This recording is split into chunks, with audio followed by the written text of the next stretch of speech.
Thank you for joining us. This is the first episode. This is our proof of concept here for 6 News or WLNS, however you like to call us. My name is John Gustin, and with me is our sports director, Ian Kress. Ian, thank you for making time out of your day. And before we get too far ahead of ourselves, here's the music.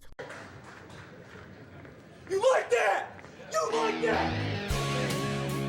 It's not going to be perfect, but we're looking to be a physical group that can protect the passer and run the ball. We just form a wall. That's all we do. If I say that I have a special bond with them more than others, I mean, Cleves will kill me, but I had someone, and Draymond will, be hunting me down. They're going through a bit of a rough stretch in late July and early August. The Detroit Tigers appear to have found their groove once again, having won 7 of their last 10 games entering last night. And we're going to get up, and then it's going to take 3 shots to get us down. And when we do, we're going to take another hunk out of you. Before long, we're going to be the last one standing. The timing of everything and where we need to go. There's no bigger topic to talk about right now, especially with you, Ian, than Michigan State football. We've got year 2 under Jonathan Smith happening right now. I guess first thing first, year 2, Michigan State under a new coach, new-ish coach. What are your expectations at right now? What are you seeing right now at practices? Yeah, I mean, this is the exciting time of the year. Football season is finally here. You wait all summer for it. And for Jonathan Smith's second year, I think the expectation for a lot of people is, one, they want to see him go to a bowl game. That's something that the program has not done in the last 3 years. And last year, they go 5-7 in Smith's first year. They started well. They went 3-0. Had some bad moments, losing to Ohio State and Oregon, but I think that's expected with where they were at versus where Ohio State and Oregon were at as they made the college football playoff last year. And then they had a big win over Iowa, but they ended the season losing, the final 4 of their 5 games. They lose. So I think they did not end the season how they wanted to. There's kind of like a dark cloud, it felt like, over the program. But right now, from everything we've seen with practice, we don't get to see a whole lot, only about like 15 minutes. A lot of it's them just doing individual drills. But you definitely feel like the guys that are on the team right now, they want to be there. They chose this staff. Last year's group, some of them did not come to Michigan State for Jonathan Smith and his staff. They were part of that last staff's group. So they were just kind of feeling things out, and that was something even Aiden Childs talked about at the end of the year. They had to get guys in that wanted to be at Michigan State because they felt like when things did not go well, everyone wasn't all bought in. They kind of just were off doing other things and not totally focused on trying to win games and do what they needed to do. So it definitely feels like there's a better culture right now around the program. Obviously, they're going to talk it up and be positive preseason, but we'll see once they start playing some games. First one on Friday against Western Michigan. I know Spartan Stadium is going to be packed. Jonathan Smith expects the student section to be record size, so it should be a fun season, hopefully. Now, with that, you talked a lot about the change year to year, and there's been changes. Across Lansing and East Lansing. You've been here for some of that. Just for I guess we're going to have some first-time viewers as well. Can you tell us a little bit about yourself? And you've been a part of the East Lansing community one way or another for a little while now. Yeah, so I grew up in Brighton, and then I went to Michigan State, graduated in 2019. While I was at Michigan State, I was an intern here. And so that was about from 2018 to the fall of 2019, so a little over a year, actually. I was an intern. Then I got a job down in Zanesville, Ohio, where Mark D'Antonio is from. He went to the high school there, so every time I'd talk to someone, they'd be like, "Oh, where are you from?" I'd say Michigan. They did not like that at first because obviously Ohio State, Michigan don't get along. But then I'd say, "Oh, no, I went to Michigan State." They'd be like, "Oh, Mark D'Antonio's from here. That's cool." And I'm like, "Yeah, it is." And then an opportunity came about with a sports reporter position here in 2020.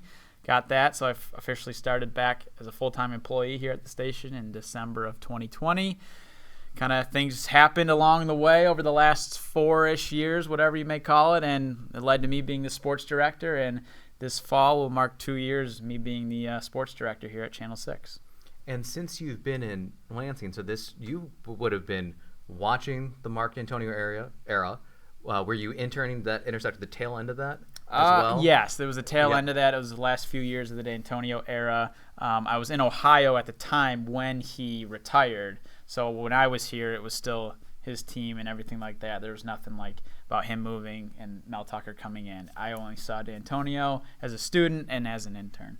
And then I mean, last year, if we're just thinking back to of, I guess, introductions and new beginnings, John L. Smith, we're going to go back years, started hot. The same old Spartan tag was applied heavily at that time. Very talented classes. Mark D'Antonio started 7-5, 9-3, 6-6. Kirk Cousins, Connor Cook peaked. Mel Tucker had a very abbreviated run with the COVID year was a weird year for everybody. Then you had a really great year with Peyton Thorne and, of course, K9, Kenneth Walker. And then that fizzled out. And Smith, kind of starting in a kind of not too high, not too low, kind of a baseline of not achieving a bowl win, but not the worst season ever. Like when you see a new coaching hire, like was it Scott Frost, who wound up at Nebraska and just felt like the program bottomed out. It feels like at least there's a foundation right now for Michigan State. And Jonathan Smith is known for, we saw the trajectory of his last job as well, that it's not going to maybe be an immediate splash, but it's building a program, it's building a culture. Now, part of that too is the modern NCAA landscape with the transfer portal and the idea of maybe finding guys and developing them over 4 years, 5 years isn't quite the same anymore. But then to the benefit, Smith can bring in maybe more of his guys faster. So what have you seen this year with recruitment and transfer portals? As you talked about, the culture is better. So who's being a part of that right now? Yeah, I mean, a lot of what Smith wants to do at Michigan State is be a program of development, and you mentioned that is tough nowadays with the transfer portal. But what they're trying to do is get guys who are bought into that development. They know, like, if they're going to get someone who's really after the money, that's not going to be someone that's going to help their program long term. And so they're going after guys who maybe were at lower level programs in college, getting them to move up a level in the transfer portal. You look at a guy like Krishan McCray, a wide receiver for them, who played at Kent State last year. Kent State was the worst Division I football program in the country last year, but he was the one good player on that team. And so you're like, okay, he has the talent. He has played college football. It's just now getting him on a team that can help you. So he has a skill set that they like. They went out and got him. I think a lot of times when you looked at what Mel Tucker was doing with recruiting and the transfer portal, a lot of the guys he was getting were at Alabama, were at Georgia. So people are like, wow, they just got a guy from Georgia who won a national championship. But, like, that guy wasn't on the field. He didn't play college football. And so it's just like the different players, maybe it's not a flashy get from the portal that Jonathan Smith is after, but they're guys who have experience playing college football and are not highly recruited, have a little chip on their shoulder. And, I think some of the best Michigan State football teams in the past tend to have a chip on their shoulder. You bring up 2021, people expected them to win 4 or 5 games that year. And here comes a transfer from Wake Forest, Kenneth Walker III, and then the rest is history. They win 11 games. So I think overall that the recruiting is, it's not to Michigan's level. They bring in the number 1 player in the country, but I think they're getting the right guys that they feel like they need to build the program. Last year was a not the best year, but I think a lot of people look at like what Curt Cignetti did at Indiana, how quickly he brought that program back, and who knows, that may fizzle out in year 2. But for Curt Cignetti, he's a guy he's not afraid to say whatever's on his mind and, become a big headline. Jonathan Smith is a more laid-back guy, so it's a different approach. And Indiana had this success, so people are like, oh, why can't Michigan State have this type of success? Well, there's just different ways of doing it. Curt Cignetti had a older quarterback. Jonathan Smith rolled out a sophomore quarterback who had really never played before. So there's different ways to rebuild, and I think long-term Smith has the right approach, but I guess only time will tell. And speaking of the quarterback, I know you and I have had a chance to talk a little bit about probably the best dual-threat athlete we've seen, or dual-threat quarterback Michigan State's had in a long time, yeah. There was a recruit, I know that didn't quite work out a couple years ago, and then maybe Keith Nichols was kind of seen as a dual-threat quarterback, but there's never been anyone quite like him. Last year was ups and downs. It looked like a young quarterback. He looked like a true sophomore. You talked about that you're very excited, at least from what maybe fans will see, or the coaching staff's very excited. How has the development gone this offseason, having a full year at Michigan State, not having to worry about transferring, all this other things, a stable coaching staff? What do you think that's going to do is he going to make the leap?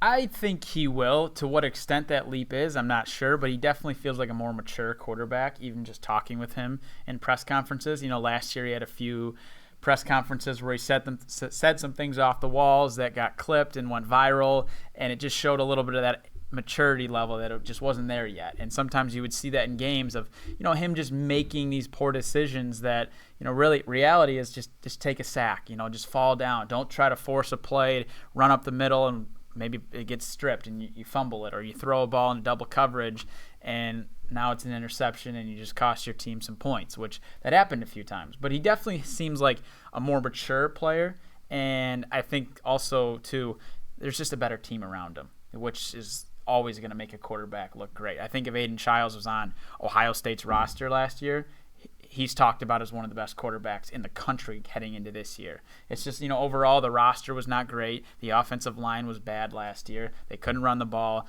They had one wide receiver in Nick Marsh who could really do anything. And once teams realized how good Nick Marsh was, they would double team him. And so that left Aiden really kind of thinking like he has to create more plays on his own because some of the other receivers just weren't getting open. And so he probably put a little more pressure on himself than he needed to. And I think now with a better team around him, better weapons at the wide receiver position, a stronger O-line with more depth, I think that'll help him have a solid junior season that, maybe puts some of the country on notice. And so that brings up the other topic I was curious about. As someone who, Spartan fandom it's a journey. It's never just, it's not like you're maybe a Michigan fan or you were a peak Patriots era fan or the Yankees fan. It's a process. You're in it together and you're here to see the process and growth and hopefully rewarded over time. To make that happen, the line, receiver play, it needs to step up, but there are some new names and some new faces and some people getting new opportunity as well. What are some people? Marsh, I think, at least for fans out there, giant hands. Great hands. I've not very few young receivers I've seen have that level of touch in terms of darts being thrown at him and able to grab it, but then he's being double teamed. Who else is out there that is going to, offer Giles someone that he can dump it off to, or who's going to be blocking for him so he doesn't get hit blindsided trying to make a play? Well, the one receiver that the coaching staff has been very high on throughout fall camp outside of Marsh is Amari Kelly, who's a transfer from Middle Tennessee State, started his career at Auburn, then he transferred down, and now he's transferring back up to the Power 4 level. He's a guy that has been talked about as being that number 2 with Marsh, so that's sort of expected to be the top 2 wide receivers right now. And then they bring in 3 other transfer wide receivers. I mentioned Krishan McCray, who has a very big speed threat. They also got Rodney Bullard from Valdosta State, which is at the Division II level. And, that may sound bad, but this is a speed demon type of guy who was also playing for a national championship in D2. So, he knows what it takes to win.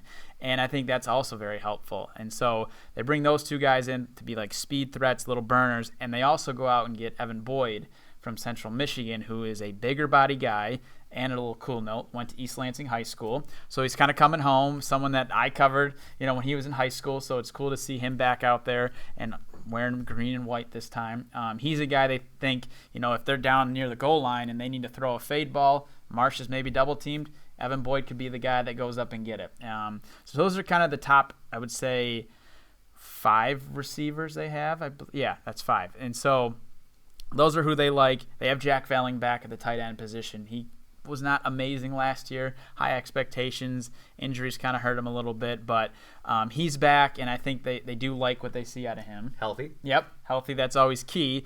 He was banged up a little bit throughout fall camp, but they did say he came back to practice towards the end and is expected to go for the season opener. As far as the offensive line goes, they have guys like Stanton Ramil, who went to Big Ten Media Days. He's someone who was originally recruited by Mel Tucker, and he's just developed over time. And that's a position where sometimes it takes a few years. Not many guys are going to come in as freshmen or even sophomores and play right away. He was forced to play right away because of injuries, went through some ups and downs at that position, but he's a guy that's really developed, and they expect to be sort of like the main force on that O-line. And then they also bring in Matt Golban from Wake Forest, who is expected to be their center. And he's a guy who's played a lot of college football, and so they expect those two guys to play a big key in blocking for Childs as well as the run game. And we just saw the key importance of the O-line. I mean, the Lions, the other team, I guess, regardless of your college fandom in the state, pro fandom, the Lions, what we saw, the building in the trenches and how important that is. Well, we're going to take a slight dip right now for a timed break, and we will be right back. And welcome back. Thank you for staying with us here on our inaugural episode, or episode 0, as it may be. Defense in the trenches. Not overly worried about the line right now. The defensive line didn't seem to be a real issue under Smith, and I think we've seen his teams over the years, at least the track record, strong line play and development. Question mark for Michigan State for a couple of years now has been the secondary play. What has his team and staff done to try to address that? Yeah, I mean, they have a lot of guys that are back from last year, so that's something they're hoping they just develop. You know, a guy like Nakai Martinez they brought in last year. He's a little banged up. I think he's a game-time decision right now for the Western Michigan game, but he brings a veteran presence to the safety position, as does Malik Spencer. He's going to be a senior this year. He's really played a lot since his freshman year. And then at the corner position, they bring in a few guys. Joshua Eaton is a name to remember. He is a lengthy guy who has speed and is someone they expect to really shut down, you know, either the top wide receiver or a team's second best wide receiver.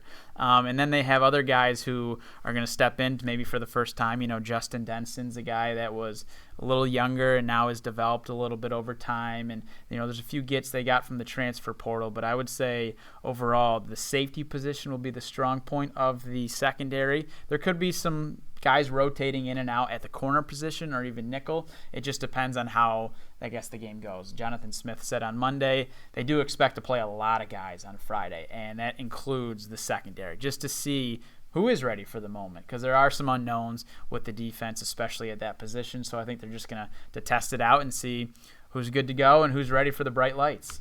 And as for, I guess, the up front and the middle, the linebacker core, how's that shaping up right now? The linebacker core, I think, is pretty solid. I mean, Jordan Hall is going to be a captain for the team this year. He's a junior. He played a lot as a true freshman, not as much as a sophomore because Jonathan Smith's staff brings in Jordan Turner, who was a veteran linebacker and took over that middle linebacker position. But now this almost seems like it's Jordan Hall's defense in a way. He seems like the guy that's going to really help them. They also have a few other guys in terms of leadership that they like. Wayne Matthews is someone. They also have Sam Edwards, who is a Lansing Catholic graduate. May not play a whole lot, but he still is that veteran, and he's a captain as well, that can help some of the younger guys that get thrown into that. They're very high on Brady Pretzlaff, who was a freshman last year. He's from Michigan, was originally committed to Minnesota, but flipped once Joe Rossi, the defensive coordinator, came to Michigan State to be with Jonathan Smith. So they like him a lot. I don't know the role he'll play this year, but he does expect to play a little bit. And then up front, they really like the inside, the D tackles. They're something that's a position they're very strong in.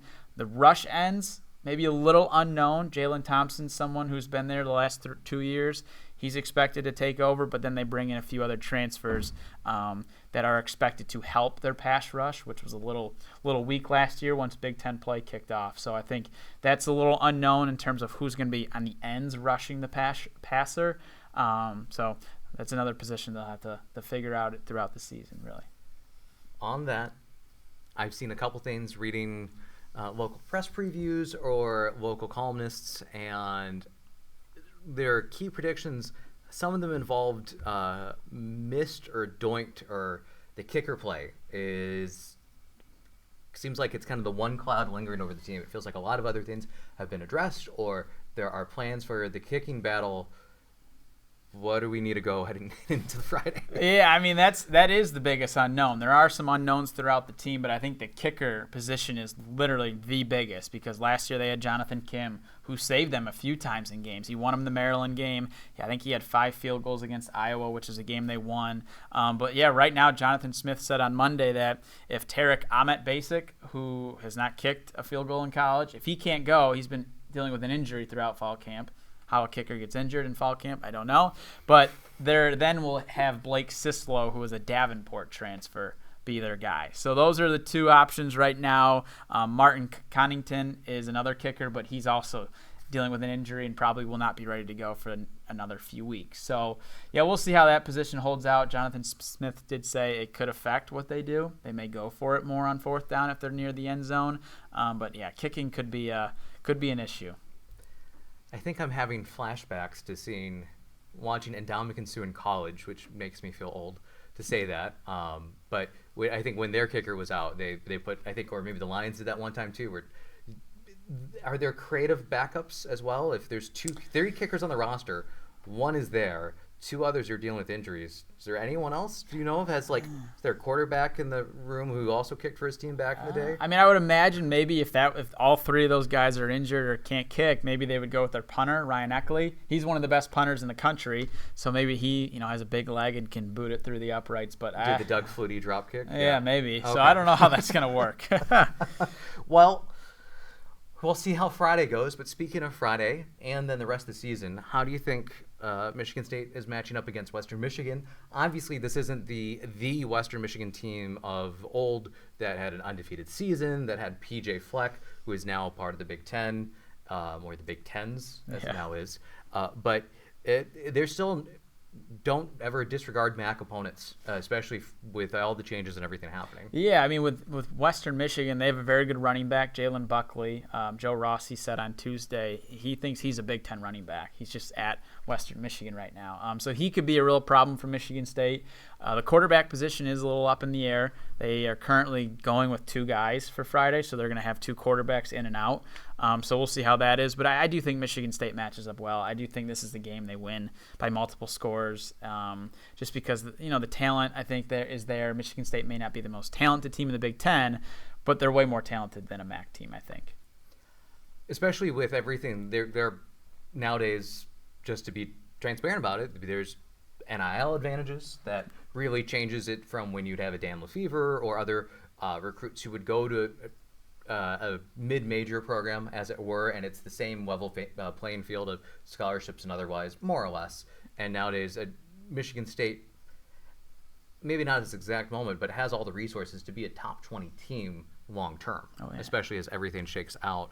Then I guess the season as it is, it's now bizarre to see teams like USC and UCLA as part of your regular season schedule, and not as just like your first 3 games, and maybe there's one against Cal, or there's Boston College again. Yeah. But now it's just uploading that more. This season, as it looks out, what's your over/under right now on wins for this team? I think they go 7-5. That's my guess. I think the Boston College game would be very telling in week 2 to see how good this team is. If they lose that game, then obviously 7-5 is probably out the window, and they go either 6-6 or 5-7. But I'm strong on 7-5 right now. And I think there's a lot of development too of looking at. There are other teams in the Big Ten that have had some shakeups and everything else. That with Charles, if he's the talent that I think a lot of us think he is, that can really be a wild card that elevates you over that. Yeah. And the rest of the week, not so much a wild card for you, but you're going to definitely be busy.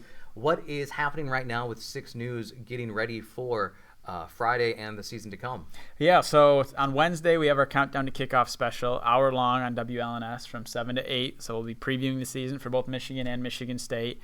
A lot more Michigan State, obviously, because that's right in our backyard. And then on Thursday is the first night of high school football. So the Dean Trailways 5th quarter makes a return at 11 o'clock. We'll be going to at least 10 games. And then Friday is the season opener. We'll have coverage there at 6 and 11, of course. We'll have another 5th quarter on Friday night. So, yeah, we'll be busy. And then Michigan plays Saturday. So, a lot going on this week. And then right around the corner, we got the Lions. Tigers are still looking great. And Detroit Pros teams in general are great. So, it's a really good time to be a fan in Michigan. Thank you, Ian, for your time. Thank you for joining us. And make sure you like and subscribe and follow us on social. Thank you.